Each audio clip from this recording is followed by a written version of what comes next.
ازيكم يا جماعة.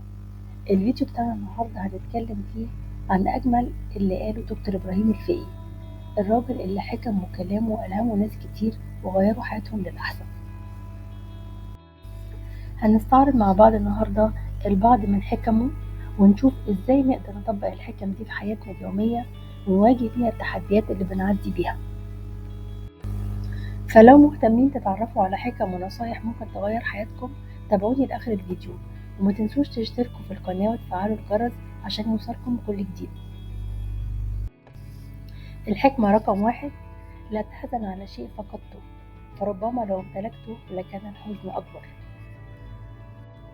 الحكمة رقم 2: ابتعد عن الأشخاص اللي بيحاولوا يقللوا من طموحاتك، فالأشخاص العظماء هم اللي بيؤمنوا بقدرتك على النجاح. الحكمة رقم 3: إذا لم تخطط لحياتك أصبحت جزءا من خطط الآخرين. الحكمة رقم 4: ما تراه في الآخرين هو موجود فيك أنت.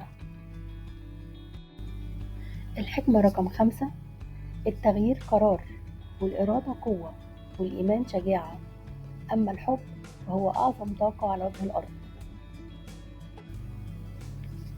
الحكمة رقم 6: اعمل دايما على تحسين حياتك، مفيش حد يقدر يعمل ده غيرك.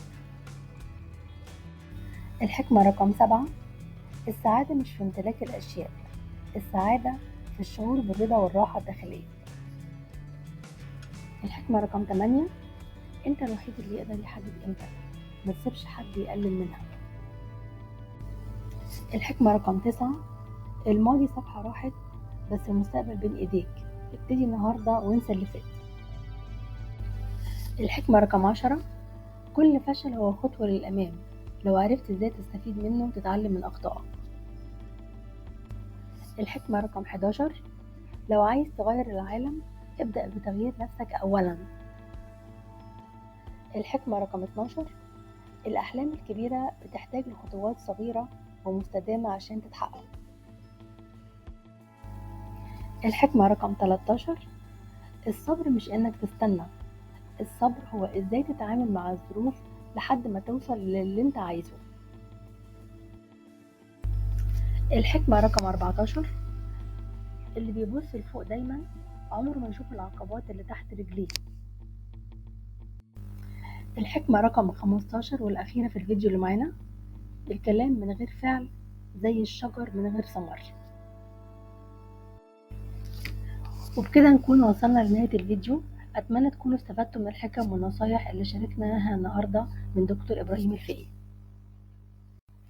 ما تنسوش تشتركوا في القناة وتفعلوا الجرس عشان توصلكم كل الفيديوهات الجديدة، وكمان ممكن تشاركوا الفيديو ده مع أصحابكم اللي ممكن يستفيدوا منه. شكرا لكم على المتابعة، واستنوني في فيديوهات جديدة قريب، وإلى اللقاء.